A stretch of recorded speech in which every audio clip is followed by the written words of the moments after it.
இன்றைக்கு கல்கிஸ்ஸ மாவட்ட நீதிமன்றத்திலே சிவனேசதுர சந்திரகாந்தன் அல்லது பிள்ளையான் என்கின்ற நபர் மட்டக்களப்பு பாராளுமன்ற உறுப்பினர் திரு சாணக்கியன் ராசமாணிக்கம் அவர்களுக்கு எதிராக மான நஷ்ட வழக்கொன்று தாக்கல் செய்திருக்கிறார்.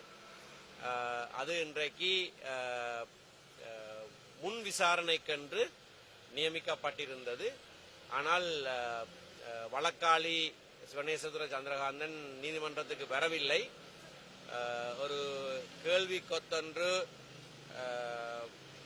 இந்த எதிராளி பதில் கொடுக்க வேண்டும் என்கின்ற காரணத்தை காட்டி விசாரணையை பின்போடுமாறு கேட்டிருந்தார்கள்.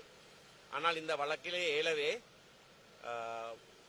இந்த எதிராளி இந்த நீதிமன்ற நியாயாதிக்கத்துக்கு உட்பட்ட பிரதேசத்திலே அவருடைய வசிப்பிடம் இல்லை என்கின்ற ஒரு ஆரம்ப ஆட்சேபனையை நாங்கள் எழுப்பியுள்ளோம்.